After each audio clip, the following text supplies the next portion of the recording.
Chapter 18. The First Song. The spiral staircase beneath the echo tree wound downward in slow, silent coils. Alara led the way, her hand brushing the glowing bark as they descended. The air thickened with silence. Not the empty kind, but the heavy, sacred kind, like the hush before a thunderclap or the last breath before a story is told. Tibbins muttered, "If we run into any tree ghosts or memory monsters, I'm reserving the right to faint dramatically." "No monsters," Lyra said quietly. "Only echoes." At last, they stepped into a vast cavern. It wasn't dark. The roots of the echo tree stretched overhead like a cathedral, and within them shimmered threads of light, strands of story, of song, of soul. In the center of the chamber was a pool of still water. Above it hovered a sphere of light, pulsing like a heartbeat. Kyle stepped closer. "What is it?" Lyra answered, voice trembling. "The source of the first song. Before the heart trees, before even memory. This is where the song began." Alara gazed into the light. Inside it, she saw flickers of forests blooming from barren stone, of stars humming lullabies to planets just being born. The song wasn't just music. It was life. But something was wrong. A dark vein ran through the light.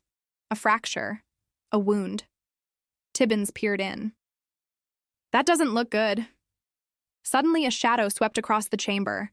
A chill blew through the roots, and the air turned sharp. A voice echoed, not aloud but from the deepest part of themselves. "You cannot keep what must be forgotten." They turned. A hollowed stood at the top of the staircase. But it was unlike the others. Taller. Older. Its hood was not empty. It was filled with mirrors. Each mirror showed a face. Alara's, Kale's, Lyra's, Tibbins, and many others. Some they didn't recognize. "The archivist," Lyra whispered. "The first of the hollowed. The one who chose to erase instead of remember." The archivist stepped forward. "I have come to finish what was begun," it said. "The first song is flawed. It remembers too much." Alara stood firm. "That's what makes it powerful." The archivist raised a hand. "Then I will show you why forgetting is mercy." Suddenly, the sphere of light cracked, and the chamber filled with a roar like 10,000 voices crying out in grief. Each of them was pulled into the light, not bodily, but mentally, dragged into a memory that belonged to all of them.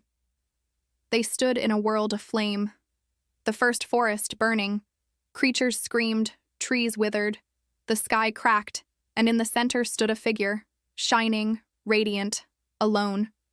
The one who first sang. But no one sang back, because no one remembered. The first song had been beautiful, but it had also been lonely. And in that loneliness, darkness grew. The archivist's voice echoed. The song was born not of joy, but of grief, of the desperate need to be known. You see now, memory brings pain, and pain brings silence. Back in the chamber, Kyle gasped, "No!" But Alara stepped forward. "Yes," she said. "Pain does come with memory, but so does healing." She touched the sphere of light and sang. It was not a grand song, not perfect, but it was true. And Kale added his voice. Then Lyra. Then, reluctantly, Tibbins, humming off key but with his whole heart. The light pulsed, the crack sealed, and the archivist staggered back, not destroyed, but quiet, listening. Because for the first time in eons, the first song was no longer alone.